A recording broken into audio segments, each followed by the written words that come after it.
Hey team, meet Skimpies, the organic cotton undie made like a liner. Skimpies are for all of us who love going commando but can't quite pull it off like we used to. You just pop Skimpies directly into your pants, press firmly, and it's like you're wearing underwear without the gnarly panty lines. No PFAs, no synthetics, no irritation. Just clean, breathable, organic cotton where you need it most. Created by Bette Bentley, inspired by her own journey as an absolute babe who wanted to live that commando life, but without the UTIs. Go to skimpies.com to get started. Every peach deserves its day, and Skimpies is here to help make it happen. Skimpies, we just want to be in your pants. Hey team, and welcome. I'm your host, Carrie, creator of Mother Life, your destination for all things real talk and parenting. This is the IRL group chat, where we talk about the wild balancing act of pursuing careers and passions while also doing our best to show up for our kids. Join me every week as I sit down with some badass parents in my closet and we talk about their careers, kids, and relationships and all of the weird shit that comes up when you're trying to balance the seemingly impossible.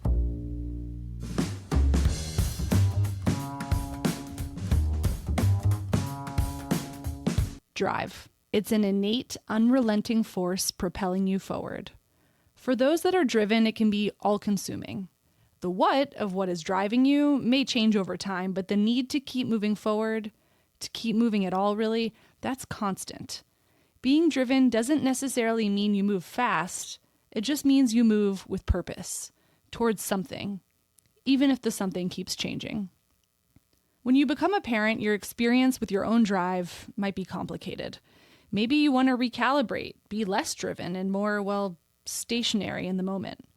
Maybe you want to be more driven because you feel a new kind of pressure to succeed at whatever you've set out to do. Maybe you just want to maintain the same level of drive to prove to yourself and maybe to others that you can and you're still capable. Whatever it is, becoming a parent is not a neutral act for those that are intrinsically driven. It adds a new factor into the calculation that maybe starts to drive you in a new direction, intended or otherwise. Consider this your friendly reminder to check in on your own drive. Does it sit well on the skin? Are you moving in the direction you want to? Today's guest had me thinking about drive because she's basically oozing it out of her perfect, tiny little pores. From growing up in a small town in Appalachia to growing one of the most exciting entrants to the skincare game in a long time, she's got a drive that's quiet, stealthy. She's not saying what she's going to do, she's just out there doing it. I could probably learn a thing or two from her on that one. Dr. Jessica Combs is co-founder and CEO of Dr. Diamond's Metacine, a medically inspired skincare line that is taking the skincare world by storm. And yes, it is that Dr. Diamond, the one from Dr. 90210 and Celebrity Plastic Surgeons, also known as her husband, a love story to rival a plotline from Grey's Anatomy. Together, the couple have built empires and legacies, a world-renowned facial plastic surgery practice, an institute, and a skincare line that's changing the game, all while raising their 2 boys in LA. Today, we peek behind the curtain at the big brain running the show. Enjoy. Are you ready? Yeah, sure. Okay, so welcome to the closet, Jessica. Thank you so much. Happy to be here. How many podcasts would you say come across your desk? Wow, that's a good question. I mean, previously when I was working as a doctor, probably 0. Now that I'm in my second phase of careers in life, I would say maybe a little bit more. Yeah, I feel like people really want to know what you're up to now with this, especially with medicine. You've got an interesting life. I'm so excited to talk to you. I love talking to people who are in a different chapter of parenting and parenthood and career than I am. You're ahead of me. Mm-hmm. And B, like, you did have a second act. You did totally pivot and do something really different. And why I'm super excited from you is you did a shit ton of school. Like, you went to medical school. Mm-hmm. That is a lot of years. And then you found something sufficiently exciting and compelling to pivot from that. Yeah. So I want to hear about that. Yeah, sure. But first, we're going to start with little Jessica. When we first talked on the phone, I was like, I detect a Southern twang of some kind. So tell us where you grew up and what was that like? Yeah, for sure. Well, yes, you did detect wisely because I grew up in the South, what I consider the South, in Kentucky. Some people don't think it's not really Southern. It's really like more in the almost like Midwest, but I consider it's definitely a very Southern state. So I grew up in Kentucky in a very, very small town, like so small you probably can't even imagine. I think literally maybe like 400 people in our town, something like that. God. Yeah, so mind-boggling. And then I was sort of going along. My parents, were from that small town. I went to high school there, and then always along the way, I was thinking like, how can I get out of this little small town? Yeah. And so when I was in high school, I was always, a good student and really good at like math and science. And somewhere along the way, I thought like, being a doctor is what I wanted to be.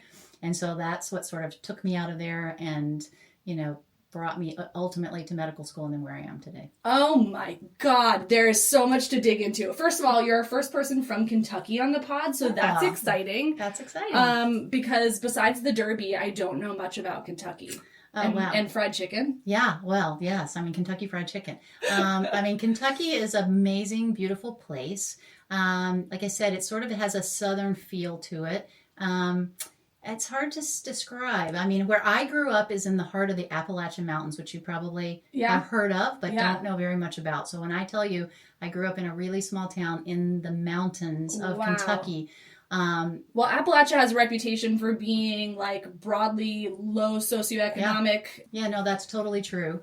The area where I grew up is definitely, it was a very low socioeconomic area, but there are, and there have been over time, there's a lot of like education that's trying, that people have tried to infuse into that area. So I would say, while there is still, it is a very low, at times low socioeconomic place, there's a lot of like really interesting people who live there who are very educated and really care about like trying to improve like the quality of life of people who live in that area. Yeah. And there's a lot of interesting people that have come from that area as well. So who should we shout out? Yeah, let's shout out. Well, one of my good friends, her name's Rebecca Gayhart, you may know. Yeah. Like she and I grew up together in this little small town, and then she, came out of there, moved to New York to model, and then eventually, got into TV. And it's so funny because now we both live in LA, and we sort of like caught up again when I moved to LA. And both from that very, very small town. That is so special to have somebody from that chapter of your life. Because I don't have that extreme of an experience, but I am at a stage now where I kind of long for having more of that connection of like somebody who remembers remembers that life before. Yeah. So to have somebody here who also has experienced their own sort of meteoric success, you guys probably look at each other and be like, can you fucking believe it? Sometimes, crazy. it is the whole thing about like that we grew up in the small town and then we like, she moved away. We still sort of kept connected. And then there was a time period where we weren't connected. And then when I moved back to moved to LA, then we reconnected. So, and then yes, it's just crazy. And then our lives have sort of paralleled since then. Like we have kids that are almost the same age, our kids go to similar schools. And so yes, very interesting. That is so cool. Now, what kind of parenting vibe was the vibe when you were growing up? Was it very strict, very lenient? What did things look like? Yeah, so that's an interesting question. I think, I grew up I was born in the 70s, so I'm like 54 years old. So it was definitely a very different time. There was a lot of the ability to kind of do whatever you wanted. Our parents worked. Yeah. And so I think as kids we were left alone. Like latchkey style. Yeah, we were kind of latchkey style, So they were strict at times, like when they were there. But when they were not there, there was a lot of ability to sort of do whatever you want. Like I was the type of kid I had two sisters. I was the middle child. And so there was a lot of like playing outside, walking miles from home where our parents really didn't know where we were. And there were no phones or any connection. So when I think back, I think about how interesting that was because there was really no way for anyone to know where we were, what we were doing. So we just had total ability to explore and be independent. A lot of independence was built back in those days. And when grown-ups were around, was it very like, yes, ma'am, no, ma'am, yes, sir, no, sir? My parents were not, that is more typical of the South, I would say. And my parents were not super, they were not super, super strict. So I would say not really with them, but there was definitely though, I guess overall in the South, there was this sense of you respect your elders, I'll say you respect your elders. So there was definitely that sense of like, respect the people who are older than you, and I was always, I guess as a middle child, I was always sort of the people pleaser, the do-gooder, sort of always wanted to sort of just do what everyone told me to do. So I feel like I was a pretty easy kid as far as not someone testing the limits too much. I'm obsessed with birth order. To me, it is more powerful than your astrology, your sign, your moon risings, whatever. For me, I feel like we can tell so much. If people are like, if there's anomalies, of course, but like if you're a couple years apart from your siblings and you're somewhere in there, often something about that resonates. Now, you named some of like the really nice things about being a middle child. Children get a bad rap sometimes for being like the shit stirrer, the troublemaker. You don't strike me as that girl, though. I wasn't, but in the one sense, I don't think I was a troublemaker at all, but what I did find is that I kind of went between like my older and then my younger sibling. So like I would always I would be the one that was always with someone against someone else, if that makes sense. Yeah. So it'd be like I was either in some kind of relationship with my older sister where we were against my younger sister, or I was with my younger sister against my older sister. So that's sort of how it works. So I guess in a sense, maybe I was, and I just didn't know it. Well, but that's like there's this sort of peacekeeper reputation, like hyper aware of where everybody else's emotional state is and like trying to bring the temperature down of the room. Maybe there's some of that that's too. That's for sure. That's no question. Yes. I think that's definitely who I was and who I continue to be. Probably a good skill for a CEO. It is, actually. I think it's an actually really good skill because in these businesses, in the business that I'm in currently, right, there's a lot of really smart people who are really accomplished type A people, and those kind of situations can lead you to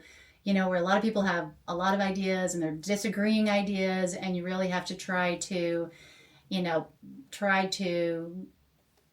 take everyone's ideas and try to like make it all work somehow and keep the drama down. Yeah, there's like an emotional intelligence required that sometimes I think like CEOs, you're a founder and a CEO, so it's a little bit of a specific thing. But if you're like a CEO coming into a company, I think often people end up in those roles because they were really good at whatever job came before, and they get promoted. And it doesn't necessarily mean that like you have the core facility to do the emotional intelligence piece. Yep. But when you're founding your own thing, it seems like it is really important actually. And it's funny because my son, who's in high school, he was doing a research project for college or whatever, and it was all about emotional intelligence in business and how important it is. And it's funny because I hadn't really thought too much about it, but now that I am in my own company and I am the CEO of the company, I realize really how important that was. And it's funny because I've never thought about like my upbringing and how that led me to be able to have some of this emotional intelligence. I always say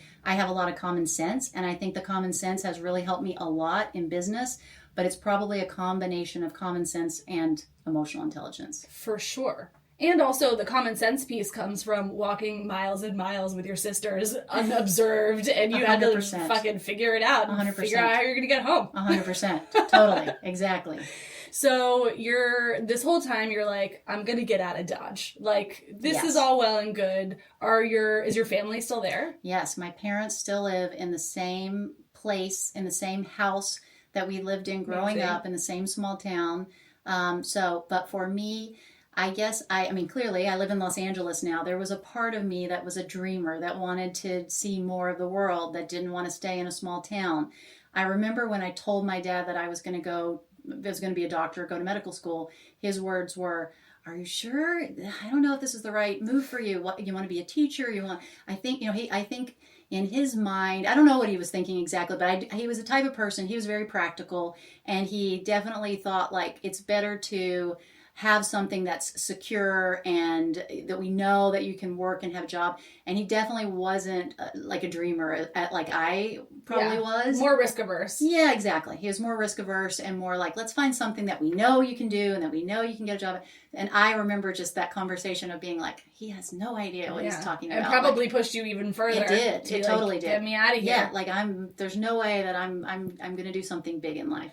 And then your sisters? Yeah, so my older sister, so she probably is more of the classic like first child. She is a psychologist, but she did stay more locally. She went to college, became a psychologist. Now she runs her own business, but she's like, she's a very smart woman and very like type A. And then my younger sister was more classic younger sister. Like she went to college. She didn't even want to go to college. Parents forced her to go to college. She would cry every weekend, want to come home. And they made her go. And then after she got out, she really didn't have anything that she specifically wanted to do. And she kind of like worked sort of some different odd jobs. And, so definitely we were like the classic. The archetypes. Pretty much. I love that. Yeah. I mean, it's also nice to be surprised, but I think there is comfort. And because sometimes, like, you're thinking about, like, wow, I really went through some shit, or that was really hard, or whatever. And then you talk to people who have a similar birth order, and you share with them, and it's like the same thing. Yeah. Yeah, you didn't get listened to either, or like your extracurriculars you wanted to do weren't prioritized. Oh, okay. I guess it wasn't that my parents hated me. It's just that they were a stereotype. Managing stereotypes. I do think as you get older in life, like you think when you're younger that like all of these things are so unique to you, these experiences. And I'm sure there are a lot, and there are terrible things that happen to people, and there are things that are unique. But I think as the older I get, the more I realize how there's such a commonality between people and life experiences. And there's a lot of them are just very cyclical, and they're also like exactly, it doesn't matter like where you live, where you came from. There's just a lot that we can all relate to each other. Yeah. And I think some of that also comes from, you obviously have like a very analytical mind, because you don't go from doctor to business. Both of those require a lot of like, strong analytical skill set. I think like the data is there, right? Like if you just think about the large data sets of people in the world who have like, the likelihood is there is more in common than there is different, right? Yeah, I think so. Just the statistical likelihood is much higher. I think so. Yeah, I think so for sure. But yes, I mean, I do think, like growing up, I don't know what caused my brain to work the way it does, but for sure I would describe me as very analytical. I mean, that's probably like, it's a great quality, but sometimes it's also a very difficult thing in life because I think a lot. I mean, I think too much probably, but I do think it benefited me for sure going to medical school and getting out and being a doctor. And it probably benefits me now in this job where I'm always thinking like 10 steps ahead, of like, what could go wrong? How can we fix it? How can we mitigate against something going wrong? So I think definitely like growing up the way I did, and probably just in the birth order and all the different things, I think it definitely led me to that. Much easier to do in business than in parenting, but we'll get to that. Yeah. So, okay, so you go to college, you go to medical school.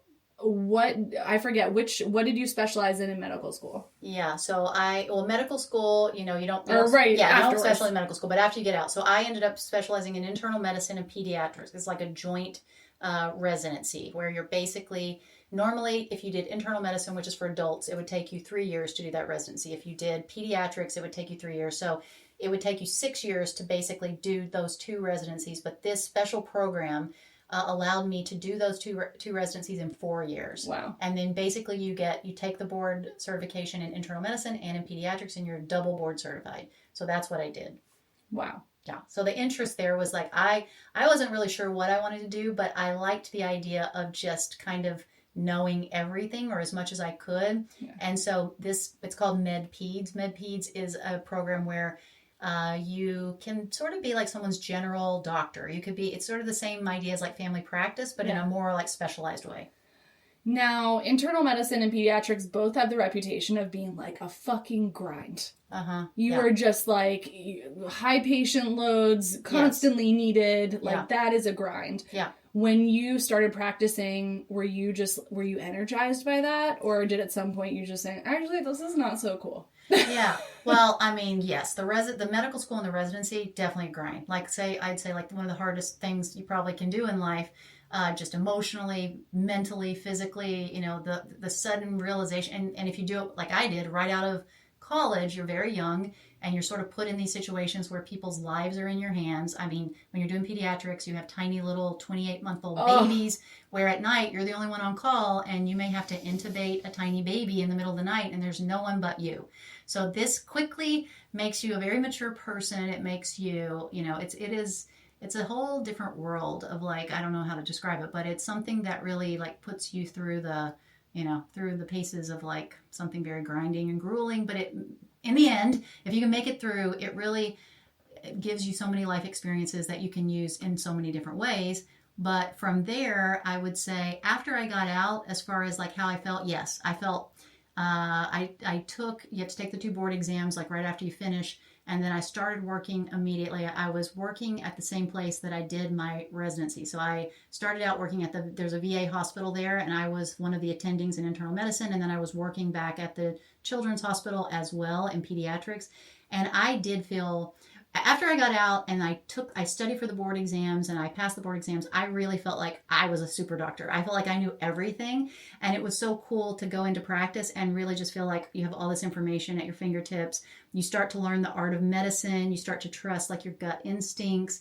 So it was a really cool time, and it was actually really fun. I think that was a great time. And when did your fellow Dr. Diamond enter the picture? Yes. So when I was in residency, so it was literally our first day. It was the first day of what's really called your internship, because it's the first year of your residency. We met at the same place. We were both doing our residency at the same place. And literally we sort of like were there. We kind of locked eyes across the room. Oh my God, I was like Grey's Anatomy. It was very much Grey's Anatomy. It's Yes. like he's a very handsome guy. So I'm across the room.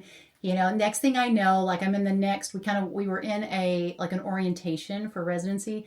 And so we moved on to the next whatever class or whatever we were doing. And like he suddenly appeared beside me. He was sitting in the seat beside of me. So we sort of got to know each other. So really from day one, at the time, I think I was dating someone else that I had been dating for a while.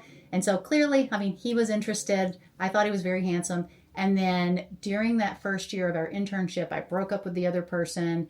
And it's kind of a funny story. It's very Grey's Anatomy. One of my friends, I guess, had told him that I was no longer dating the person I was dating. So he paged me. Remember pagers? Oh my God, yes. Okay. My dad is a doctor, and I remember the pager always being in the table. Like, Yep. I mean, nowadays they don't even know what a pager is. Yeah. But so he paged me on my pager and basically said, "Hey, I'd love to talk to you," whatever. So he ended up asking me out from paging me. So love it. and the rest is kind of history there. So he's your McDreamy. Kind of, pretty much. Mm-hmm. That is really adorable. And where did he grow up? He grew up in New Jersey, Okay. right outside of the city of New York City, in a town called East Hanover. Yeah. And then he ended up he did his college and medical school at the University of Rochester in upstate New York. So cold. very extremely cold.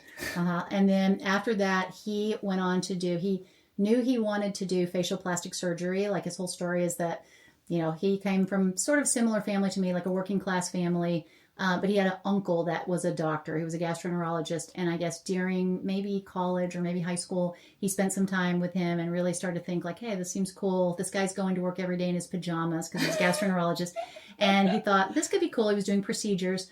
And then, so from there, you know, decided to go to medical school. And then while he was there, he met someone who was a facial plastic surgeon. And that guy had trained at where I was at the University of Kentucky. And it was a program where a smaller program where the doctors the residents that go there get tons of training, like hands-on training.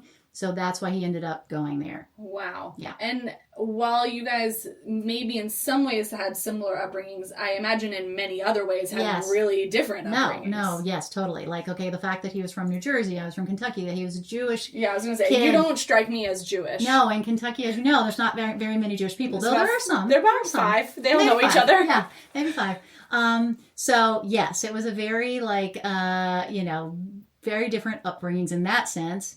But there was just something about like we totally, it's funny is because sometimes I'm like, it is interesting to think. I remember what his grandmother said when she first found out that he was dating me. A shiksa. And you're going to laugh about what she asked. The first 2 questions were, is she smart? Was the first thing. Is she smart? He's like, yes, she is very smart. She's like, okay, great. And then the last one's like, is she pretty? And he's like, yes, she's pretty. And so I was like, okay, she's good. Wow. That's what she, so she was like. She was a pretty friendly Jewish grandma. She was. There's a lot of other Jewish grandmas that would have not had you around 100%. a second longer. No, 100%. It's funny because he kind of grew up, his from the East Coast, he's Jewish, so they are, more traditional. But on the other hand, his mother, she's a very like, I don't know what the word is. I would call her, she's a very like, fly by the seat of your pants kind of lady. She's very like open to like the world and like life. She's a very like she's amazing, by the way. But so I think she and his they were all similar. Yeah. So they were more open to the fact that I was not Jewish. Which I but think you were a doctor. So they loved that part. Yeah, I bet they did. Yes. A double doctor situation? Oh my God. Yeah, exactly. They were very happy about that. Okay, so you guys, you have your love story. Where in the discussion or conversation or timeline should we have kids? Like, did you always know you wanted to have kids? I mean, honestly, like being a doctor and doing all, so busy during residency and all those things, I wasn't the type that actually thought like, oh, I'm so excited, I can't wait to have kids. I probably in the back of my mind thought at some point we'll have kids. So I was never like, super pursuing this. And he was probably also similar, like maybe like, I don't know if I even want to have kids. Yeah. So I think when we first got together, he was sort of like, I don't know if I even want to have kids. And I was like, okay, well, I mean, I want to have kids at some point. Yeah. But I wasn't like in a hurry by any stretch of the imagination. The other part that's really interesting about the kids is that my mom, who knows me very well, I remember her. So once we did get married and we moved to LA, which I'll tell you a little bit about that, but she called me on the phone and she was very much like, when we said we're thinking about having kids, she was like, I don't know if this is a good idea. This is my mother. Wow. Yeah. She was like, I don't know if this is a good idea. That's she so goes, interesting. I'm not sure that you're the right kind of person. Like, I don't know that you're going to be, I mean, she was kind of being very insulting, but not sure you're the right kind of person that's going to be good with kids. For the record, this is exactly like your dad telling you that he didn't know you should be a doctor. Pretty so much. You're like, somebody, am I ovulating? Let's get pregnant immediately. I think that is what happened. Yeah. Exactly. It's so funny. Maybe they were using reverse psychology on me and I didn't know. But so that is what happened. So, but yeah, so we were, at this point, we had left Kentucky. He left first. He came to LA because he was doing his fellowship. And it was sort of like, well, are we going to stay together? Are we not going to stay together? He came to LA and I ended up deciding, you know what, I'm just going to move to LA. He was like, come to LA. So I said, okay, I've always wanted to, again, this mindset of like, get out of this even small town, even though this was a bigger town that I was living in. But like, let's go somewhere really fun. Let's get out of this small town. But I was, 20, no, I was like 31 years old by this point because I had gone through residency. I had gotten out. I was working a couple of years. So I decided to do it. So I moved out to LA sort of thinking like, I don't know, this might work out, it might not, but I'm just going to take the risk and go. So I got a job at USC. So I interviewed there and I was working as like an attending there in internal medicine. And then probably, I would say a year and a half after I moved here, that's when we actually ended up getting engaged. And so that's then when we started talking more seriously about having kids. And then, probably, I don't know, a year and a half, 2 years after we were married, we started to have kids. And at this time, you're working at USC, you're working as an attending. Has he had in his mind that he's going to build this great empire that we all know and love now? Like, were the sights always set on that? I mean, he's definitely also like a big out-of-the-box thinker, a dreamer, definitely one of those guys who sets his sights very high. So I don't know if he could have imagined like where he has ended up, but I do think he always tells me that like his grandfather always taught him to go to the top, like to always be the best. Like whenever you have a question about something, go to the top. So he was definitely one of those guys that like always wanted to end up doing something that was the best, to be the best, to learn from the best. So I do think he probably didn't know it, but like I think this was the career. The writing was on the wall. Yeah, I think so. And then for you in this context, so you get pregnant. You're a doctor. How does it work? I mean, my friends who are doctors their maternity leave is often, like one of my best friends from childhood is an OBGYN and she has the worst maternity leave of anyone I have ever heard. It was like 6 weeks or something, and whatever, the absolute minimum. Yeah. What was that experience like for you? And were you thinking, I am ready to get back to work, or did you want to be home? Yeah, so that's an interesting thing. So I had I've been working for a couple of years here and already, he was practicing now in practice and doing very well. And we started to realize that literally like in 1 week, he could bring in as much money as I could, like literally for the whole year. And we also, in all these jobs where you're working for other people, especially as a doctor, there's so many restrictions to like vacation time and all these kinds of things. So it's a very literally like you're planning out your vacation at least a year in advance. I mean, so this is, and you're taking call at night and just there's so many difficult things about being a physician that a lot of people may or may not know. And so I think we were already starting to think like, how does this work together? Like he has a lifestyle and he's starting to build this huge practice where he's totally flexible. He can go and do whatever he wants to do. And I'm very restricted. So we were already thinking about, even before we thought about having kids, is this like, right? And so around the time that I think I was basically either pregnant or we were trying to get pregnant, I think we just decided, you know what, it makes more sense for me to leave my job as a physician, go and start helping him in his practice. At the time we are thinking like, okay, I'll help him financially run his practice. I'll do like all his pre-op physicals. I'll do other medical things within the practice. He was doing like some research studies. So I was part of like some clinical research studies. So I ended up leaving because of that. And then after that, we had our first child. I mean, I was like 37, I think, when we had our first child. And, it was not everything that I thought it was going to be, in the sense of, like, again, I told you, I wasn't really like the type of person just wanting to have a child and get pregnant. But we did get to the point where, yes, I was interested. I wanted to have a child. So it was a little difficult, like when I first had Jake, my older son, because, Jason was continuing on with his career. He was going to work every day. And I was the one like staying home and taking care of our son. And it was a little hard. I will say the transition was hard. I'm sure it is for a lot of women who work and have a lot of identity in their work. Yes. That it was hard to feel like my identity was gone a little bit. And the whole genesis of this podcast is that moment for me, where I was just like, I was public policy Dr. Carrie Sealander before, and now I have a kid, and like nobody really gives a shit who I am. Yeah, and like or wants to talk to me about anything other than my kid, who obviously I love very much. That goes without saying. Yes. And also, I spent my whole life, I think I had my first around the same age, like I spent my whole life up until this point working.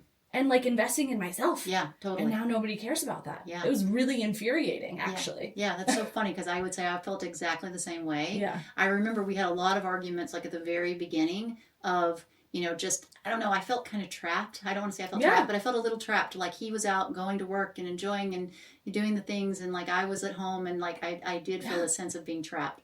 But thankfully, whether that was postpartum depression or was it just this, like you're describing, like the sense of like had so much identity wrapped up in like all these years of working and of like you said, that sort of self caring for myself and investing in myself, and then suddenly that was completely changed. So I definitely felt a lot of that. But I will say, I started to figure out, and you probably have too, like ways to feel good about myself in other ways. I joined a lot of these baby groups and other groups where I started to meet other women who sort of were going through the same thing. And I do think that really helped me a lot. I would say that's the one awesome thing about living in LA, was there's so many different groups of women like me. Yes. That helped me. I think if I had been in a small town and going through this, it would have been way, way more difficult. For sure. Yeah.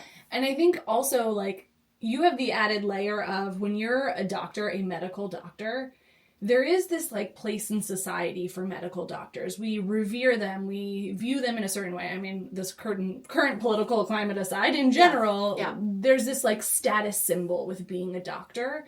And so I feel like that would even make that sort of choice that much more dramatic. Yeah, it was. And it was also hard because you mentioned this earlier, but like my dad, now he's evolving through the years, but then it was like, okay, now he got used to me being a doctor, Right. And so now he was very much like, wait, you went to all of this school, and why are you going to give this up? Like, how can you give this up? And, so that was also hard, like feeling kind of like you're letting your parents down, or you're letting anyone down, even yourself. Also, like, I had a lot of relationships with people that I have built who were mentors, like in the medical field and things like that. Also, there was this sense of like, wow, even those people, like my peers within the field, like, what are they going to think of me? Yes. Now that I'm no longer working as a doctor. Yeah. So there was a lot of that for sure. But it's a mind fuck what you said. You're like, he could make in a week what I could make in a year. Like, I do think that calculation comes into play for a lot of couples, especially when you're thinking about childcare. You're thinking about the flexibility of somebody needing to be able to pick up the snotty nosed kid and the whatever. Yeah. Like, somebody needs to be the swing person. Yeah. And often, like, it does come down to a financial calculation. Yeah, true. So, it isn't always the woman. Sometimes it is the man, but right, I think a lot of it does come down to that financial calculation. And that was hard for me, too, because I felt like, wow, I went to all this medical school. I spent just as much time as him. Maybe I'm smarter than him. But yet, like, here I am. I chose this direction, and I can only bring in this much money. Yeah. And he chose this direction. And so there was a lot of that. And I don't want to call it, like, but every couple probably deals a little bit with this competitiveness nature. And I'm pretty competitive. And I will say that, like, there was a little bit of that also that was hard for me. Well, it's the thing of, like, I think in every relationship, there's this thing of like whose priorities matter more, because there's that constant thing. And when we get to your chapter now, I know that we talked a little bit on the phone about how that's like recalibrating a little bit. Yeah. But like whose priorities matter more can feel like an expression of who matters more. Sure. And it's like, you know, my husband works from home, I work from home. Still often I am the one that's like, if there's a sick kid at school, running over to pick up the sick kid. Right. And it is still something I'm working through of being like, but why does it have to be me? Why is it me? Is it because you make more money? I don't know. I don't know what the math is on that. Yeah, I think that's true. I will say, as time has gone by in our relationship, I have started, one, there's a lot of things at the beginning of a relationship that you just let go. You have to let go. If you want to be in a successful marriage and relationship, some things you just have to let go. And so I did let a lot of that stuff go, and I was happier because, you know, like sometimes it's like your own happiness is based on like you not letting, I mean, it can be based on whether you let things go or not. So I think letting some of those things go was helpful. And then I think as time went by, I also started to understand that like, okay, my skill set is actually just helps our family when I'm the one, because he can't do these things. Yeah. So I have to do these things for our kids, for our, you know, I'm the one that manages all the money in our relationship. Team. Yeah. And, you know, that's not typical that the woman is managing all the financial aspects of the thing, but we, over the years, and I think this is why we've had a successful marriage, is we started to figure out like what are each of us good at. And I've started to let go of anything that I thought was not my role, but like, okay, I am good at this, so I'm going to do this, and I'm okay with that. And he's good at these things, and he's going to do that, and that's making a happy, successful marriage. You're the team. Do you give him a good allowance? I do.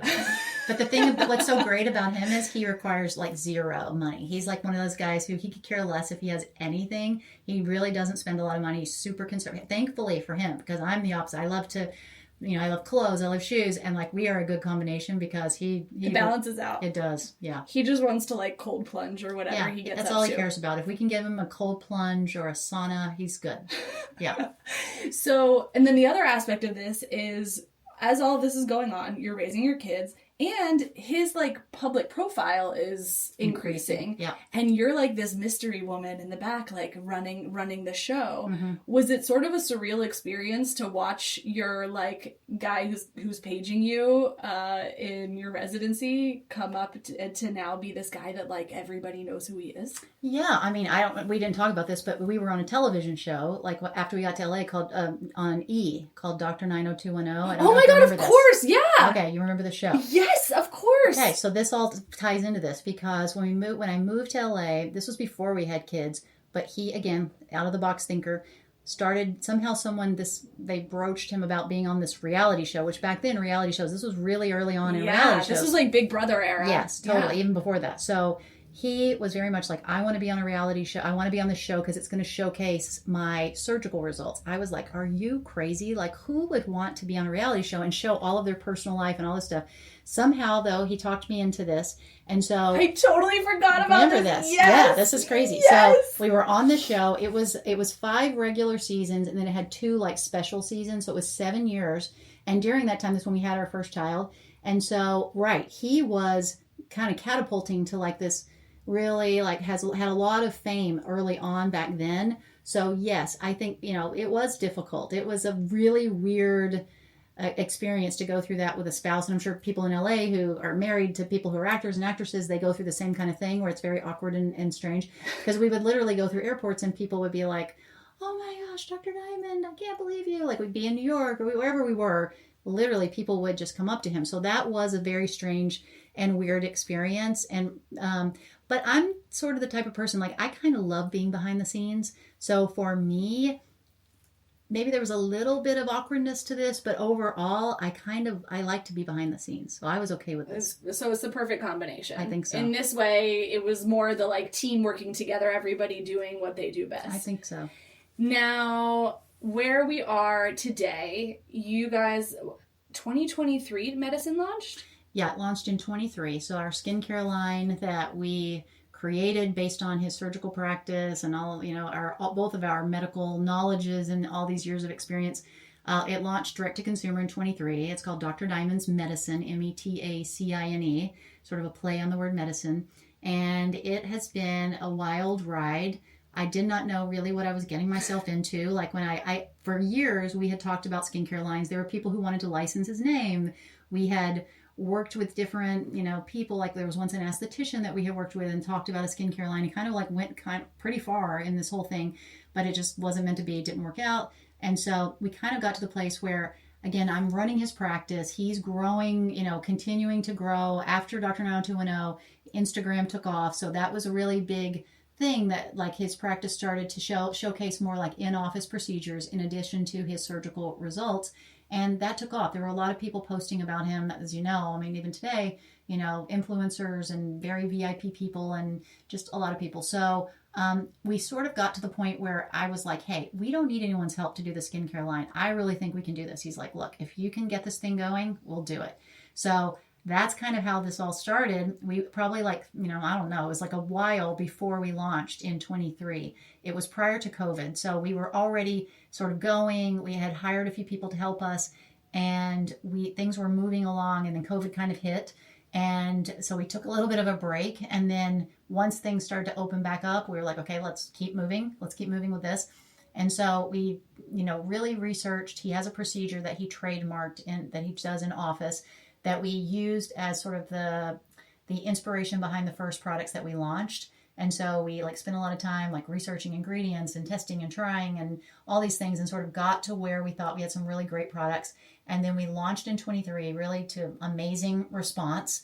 He himself had already built this pretty big following on Instagram and, just by word of mouth over the years. And so I think a lot of that really helped to catapult this brand, to get a lot more awareness. And so, yeah, I've been running the brand. I've kept the title as CEO since we started. I definitely have people that I have hired that are, I think really great people, have a lot of knowledge in the space that have helped me. But we have ran this brand very, very lean with just a handful of people, literally, until now. We just started to hire and build out a little bit more of a team. We're 2.5 years in, been doing really, really great. The brand has grown significantly over 2.5 years. We're in retail now. We're in Nordstrom, Blue Mercury, and full distribution. So we have over 270 doors across the country that we're in. So things are going really, really well. And it's been really interesting because, again, being a doctor and literally just deciding I didn't really, didn't know what I was getting myself into. Yeah. When I said I was going to be the CEO, I didn't really understand what that even meant, honestly. Yeah. So I think I found myself doing things and learning things and being in situations that I had no idea I was going to be in. And the backdrop of all of this, you've got 2 boys who are now high school and middle school? Yeah, well, the youngest one now is a freshman in high school. Okay. So they were, at the time, there was high school and middle school. So, they've seen me because I've been busy always working at his office, running his practice. There was a time there when I did all the lasers in the practice. So I've always been busy, because basically everything falls back on me, in the practice, just like it does at home and the practice also. So all throughout the years, we would have office managers, but people would leave and it would all just turn back onto me. So I would just be working. There would be times when they were little kids where I'd have to go and be there at 7 o'clock in the morning and work all day and not come home until, I tried to not do that, but there were times when that did happen. So they were used to seeing me work hard, and they've always seen him work really, really hard. Yeah. So now, though, fast forward to where we are today and starting this skincare brand, and these kids are now in high school. I don't know. I hope that they look and say wow, look what she's done. But, hopefully they don't say wow, she didn't spend time with me. They might later in life look back and say she didn't spend time with me and not enough time with me. But well, first of all, everybody needs something to talk about in therapy. Yeah, so I'm you're giving them something. A gift regardless. True. Because otherwise, how conventional. They grew up with everything they could possibly need. Yeah. Their parents were around and loved them. They need something to hold on to, Jessica. Yeah, there you go. So you're welcome, kids. But also, I think it's so interesting, you didn't say, I wonder if they think dad was around. You think about you, because it's as the mom, we always, our kids need us differently. Yeah. In a kind of really crazy way. Yeah. Did you grew up with all girls in your house? I did. Mm-hmm. And you've got 2 boys. Mm-hmm. Was there anything about raising boys where you're like, wow, I really don't get you guys? And I ask this because I am raising a boy and a girl. And this boy, I'm like, wow, I don't always understand you. Like, I really don't get your vibe right now, or like your need to jump off something, or like your need to yell about something. It's just a very different energy that I am not entirely familiar with. So I often like look to my husband being like, do you know what I'm supposed to do right now? Because I don't know what to do with this. Yeah, well, 100%. I have felt that way for a very long time, since that, especially having only two boys, no girls. Yes, it is. It's a whole different world. So growing up with like two sisters and now being in a situation where I'm the only woman in the house, it's a very, very different situation. And yes, for sure, like when they were little kids, didn't completely understand them. Well, they had so much energy. I mean, I wasn't used to all of that energy. So I think that was really hard. And Jason was working all the time. And sometimes at the time, he was even flying like to the Middle East to see patients and to other countries. So he would leave me alone for like weeks at a time sometimes with them. There was a lot of travel when he was early on, when they were little. So that was hard. I mean, having the physical energy to keep up with them.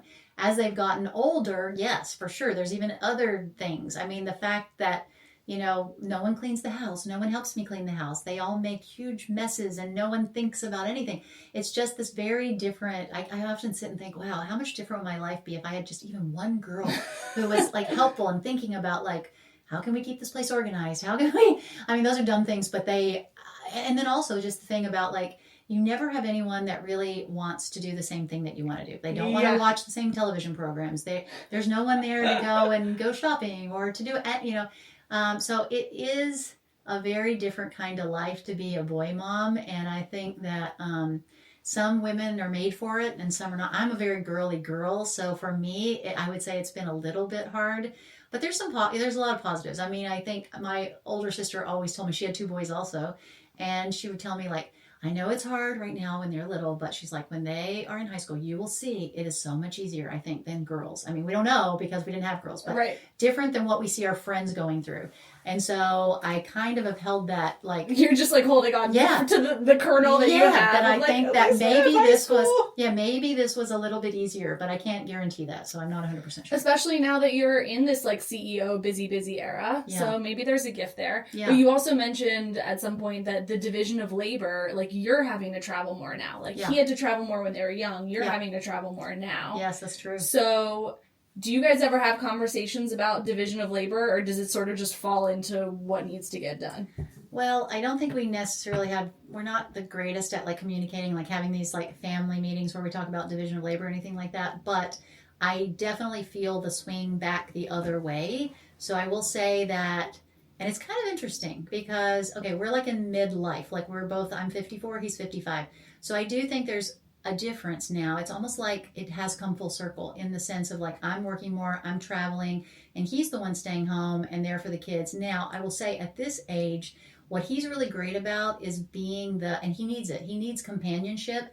Men need companionship, and boys and their fathers, if everything goes well, they can really be companions for each other. And I think that that's kind of so when I leave, as far as like anything really getting done that they need, it probably just doesn't happen.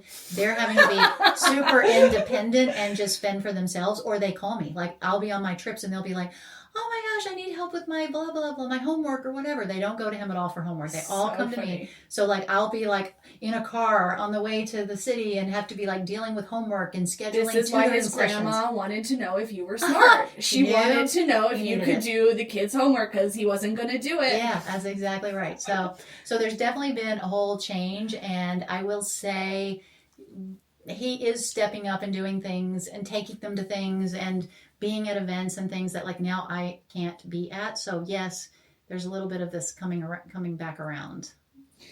And when they were growing up, like, did you have nanny? Do you have like, what was the kind of support system? Because you were still working a lot. Yeah. So, I didn't grow up with nannies. Jason didn't grow up with nannies. But when we moved to LA and we literally had no family here, we did have nanny very early on with Jake and then also with Jasper. And actually, there's a lady who works for us today who has literally been with us since Jake was a baby. So she's been with us for 17 years. Wow. She is literally like family. She's literally like their second mom. That's the best. Yeah. So we were lucky enough to find such sweet, tender, warm-hearted, caring people to help us that because it was hard. There's no question. Like living in a town where you don't have family, and how they say it takes a village to raise kids. And like in this town, especially. This town, especially, yes. Yeah. So the fact that like, right, it's very difficult, and especially when you're, I think for me, moving to LA was like, it's hard to make friends, etc. You start to make them more when you have kids, and you get some, and then as they get older. But when they're young, even then, it's hard. So I think like I felt like I had to rely on other people, and my mom was so great because I think a lot of people would make you feel guilty about that, like having to rely on nannies, and she never did. She always told me, "You do," and she knew what kind of person Jason was, and Jason was working all the time, and this was not his strong suit, and she was like, "You do whatever you need to do to get the help that you need." She's like, "You cannot do all this by yourself." So she was always super supportive of me having help. Shout out, Mom. Yeah, she's a great mom. My mom's awesome. So she was always very supportive, and it made me feel better. But also, I just knew I couldn't do it by myself. I couldn't. It's not possible. I mean, it's there's just people not out there maybe who can, but like I could not. I will say during COVID, I don't know if you experienced this, but when I literally, like when there was no help around, because during COVID we sent her home, she was home with her family, and I literally cooked three meals a day, which I'd never ever done in my entire life, and our whole family's survival depended on me cooking 3 meals a day and cleaning the house and doing everything. I could not. I was like, wow. When I thought, it made me appreciate my mom and my parents. Oh yeah. Because I was like, I don't know that I could do this. I don't know. And I have to laugh because my kids got a lot thinner during that time. So they.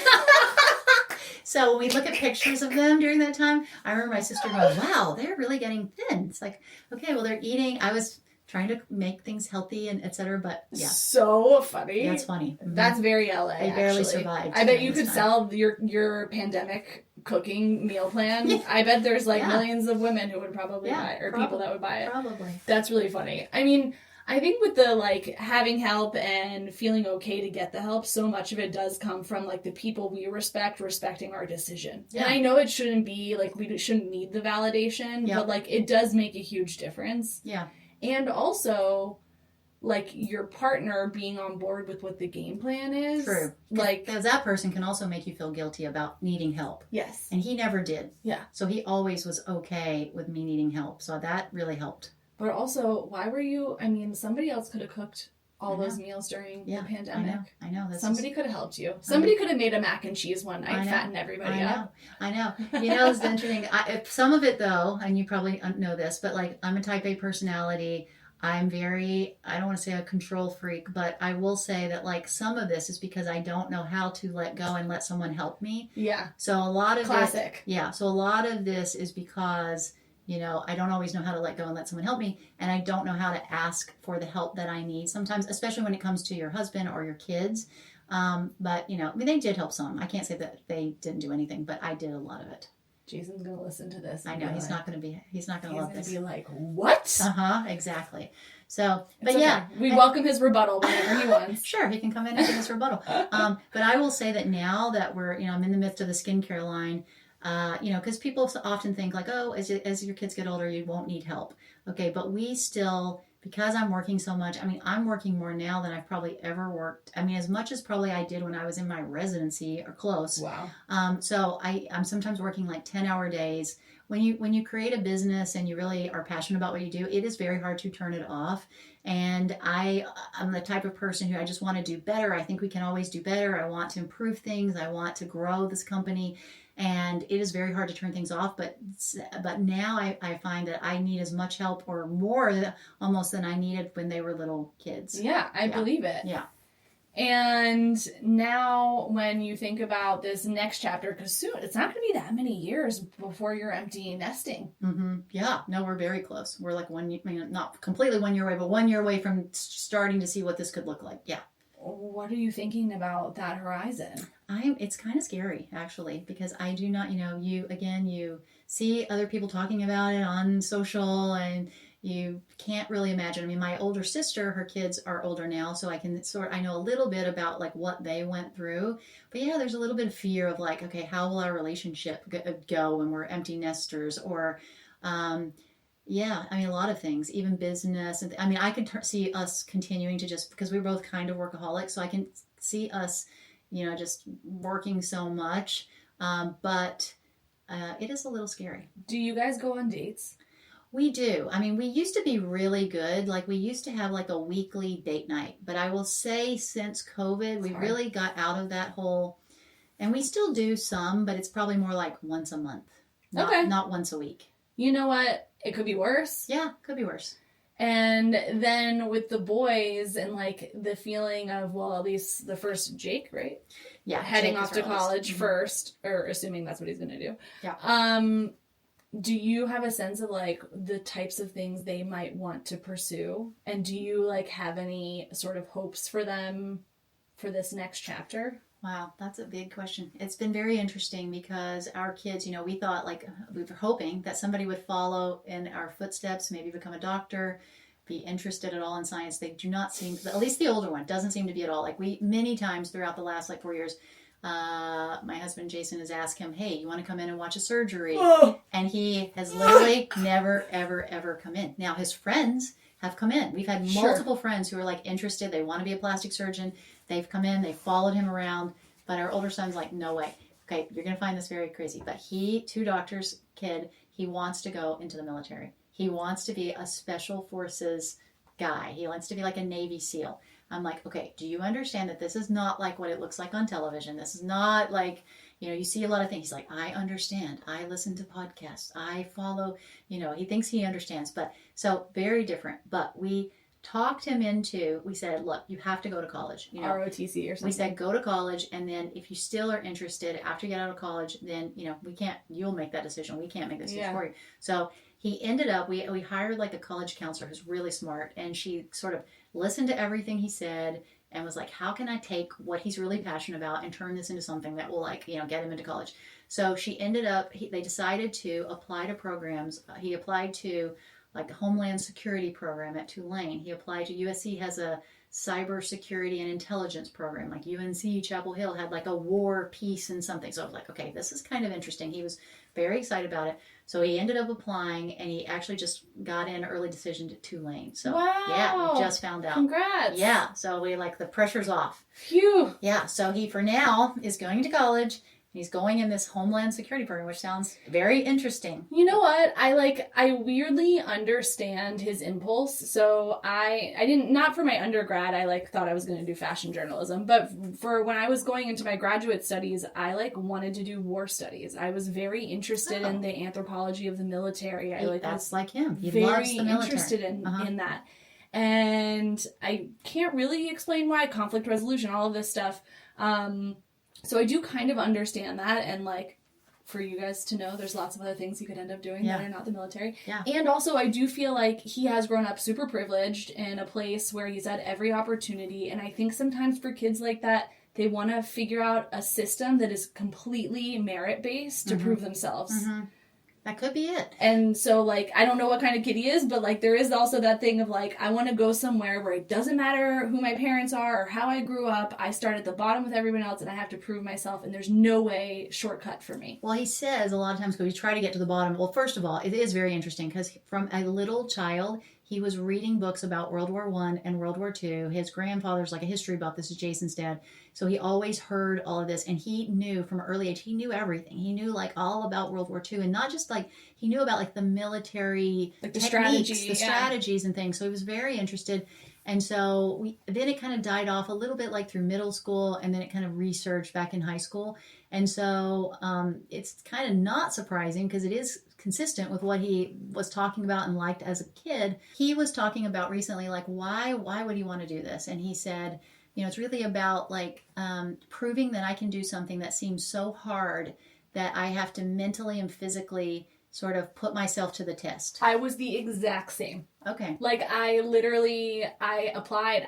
Initially, after college, I moved to Hong Kong, and I was like, I'm going to make it as a reporter here. And then I did that, and I was like, but I can still order McDonald's at 2 a.m. if I want. Like, that's not hard enough.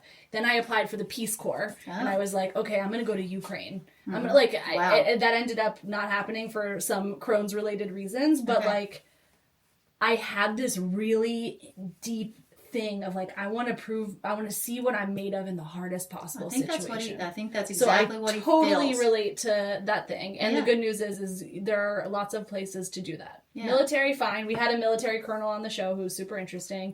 But there's a lot of other places to do that too. Yeah.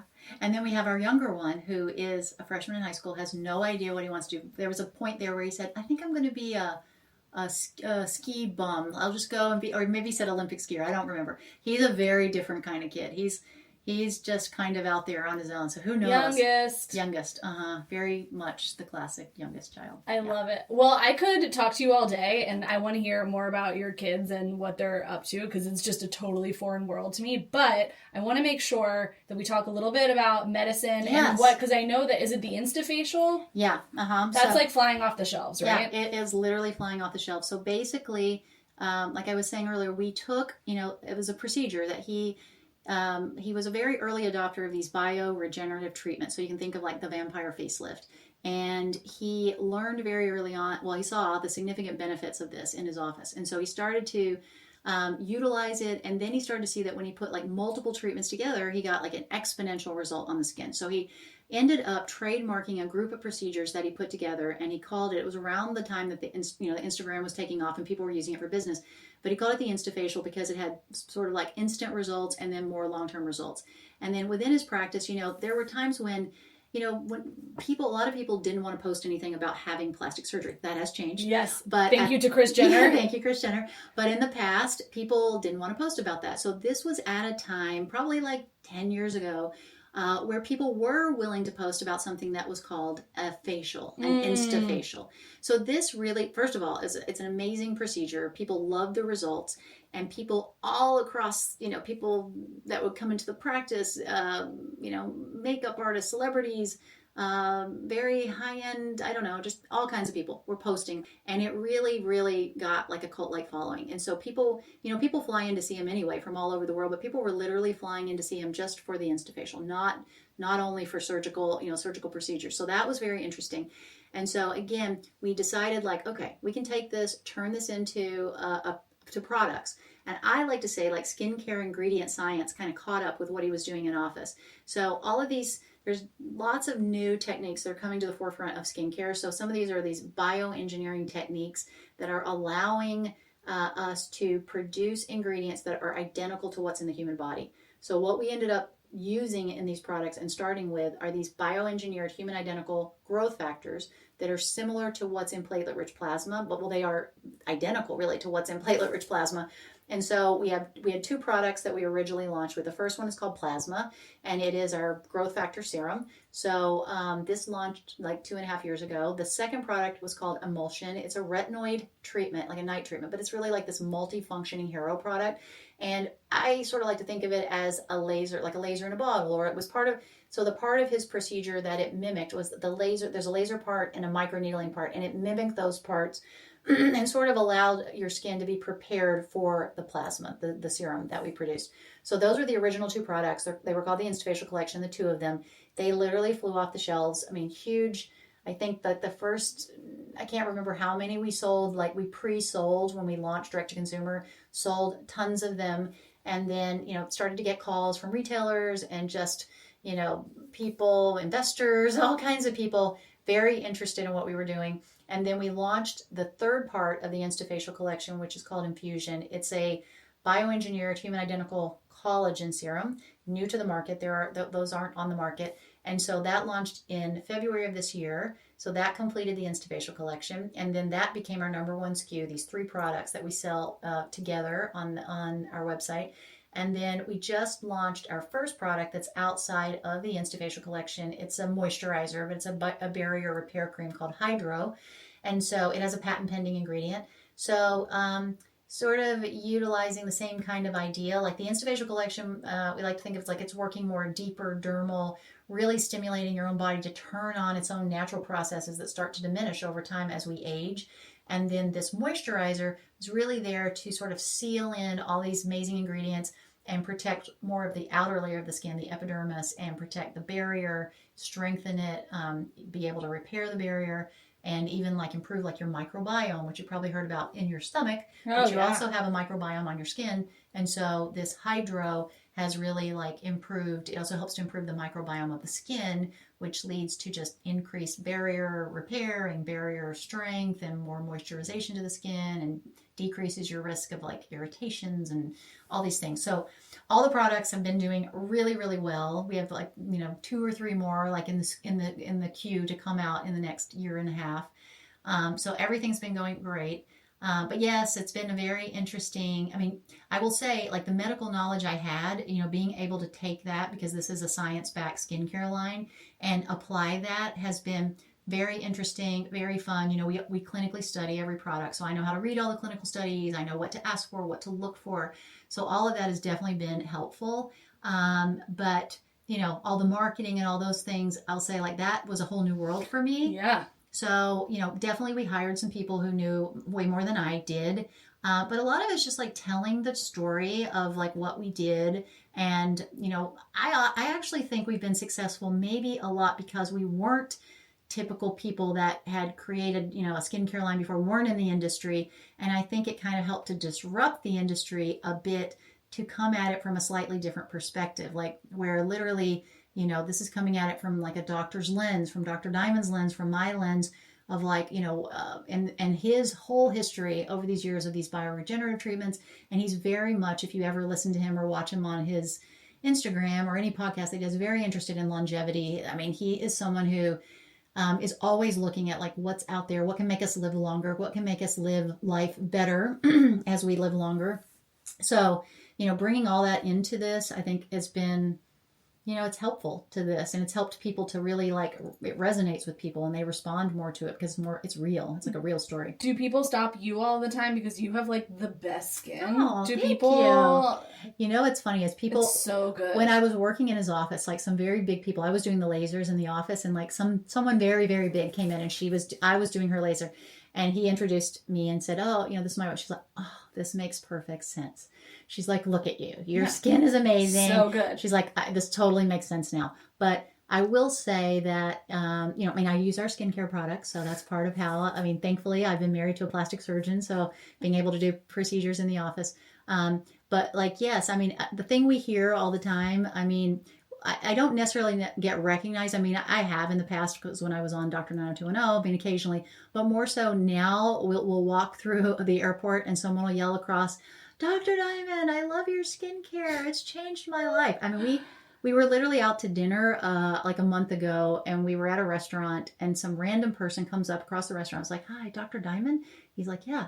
He's like, "I just want to tell you, I've been using your skincare, and it has literally changed my skin. I just want to thank you so much." So we literally Do you consider that dinner as a business expense? Of course. You should at that point. Of course. I think. Yes, we should. That's incredible. Yeah, so it's been very rewarding. Did you ever have bad skin? I did not have acne. It's funny because our kids have acne, and that was weird because I'm like, I never had acne. I think Jason had acne when he was growing up. I don't want to say I've ever had bad skin, but I definitely, like when I went through having children, I had very hormonal skin. I got a lot of hyperpigmentation. Yeah. I had melasma. So I was able to, utilize like laser procedures and things in the office to help get rid of that. And then I will say, I was in medical school when a lot of people were out in the sun. Right. And so I wasn't getting a lot of sun during the time that... You did the library treatment? Yes, I basically did that. It's a self-treatment called the library treatment. And I did that, and that really helped me. But I will say I use all our products, and we have so many people who tell us like, I've used everything and I've never seen the results that I've seen with these products. And it's because of like, the knowledge that we have, what we've put in them. We're using like the highest level ingredients, lots of science behind them. And that has been super rewarding to hear people. I don't get to hear it very much because I'm inside all day working on Zoom meetings. But when I am out, and I get to hear it, it's funny because Jason was saying like, I'm in the office all day. I get to hear people come in and say, "Wow, your skincare line is amazing. It's changed my life." He's like, it's rewarding. He's like, and you're the one behind the scenes doing all the work, and you don't get to hear it as much as I do. But we do hear it a lot. Like we still get to hear it. Like if we're in the amazing. Well, I can't wait to try it. Yeah, I'll let you know, guys. I'm gonna send you some. This was such a treat. I'm so excited for people to check it out. I love talking to the woman behind the curtain. Like we're really demystified so much of this. The marionette holder here that is pulling the strings to make all of it happen. And I just love hearing that, like, you can't have it all, but you can't have it all at the same time. That common adage. It's just like wonderful to see you at this stage of both parenting and career kind of coming into this is your moment now. Yeah. I mean, it feels that way. I will say, I have a lot of friends who are my age. They're going through menopause. And a lot of them are like, I'm bored. I don't know what to do. And I'm like, wow, I can't even imagine being bored. Yeah. So I think in a way, even though, like I said, this is way more than what I thought it would be, I will say that doing something at this age and really being able to own something and being super involved and trying something completely new and so far being able to be successful in it and be challenging is like really rewarding at this time of life. And I do think like I count myself lucky actually, because I feel blessed to be able to be doing something that is challenging and, rewarding at the same time. I love it. Well, from Appalachia to Beverly Hills, here we are. We did it in like about an hour. Pretty good. I'm so excited for people to hear this and for to check it out. I'm going to put a link to Metacine in the show notes and to anything else you tell me to put in the show notes. Okay, awesome. Okay, great. Thank you. This was awesome. It was great. Thank you so much. I had such a good time. Yeah. Team, I need your help. If you love it here, please like and leave a review on your favorite podcast platform. Subscribe to the Substack for full access to this episode's show notes and join the discussion. And of course, follow me on Instagram at mutha, mutha.life for a daily look at all things mother. Thanks for listening. Be sure to tune in next week for another Chat in the Closet. This podcast was produced by Mother Life, music by Ronan Landa. See you next time.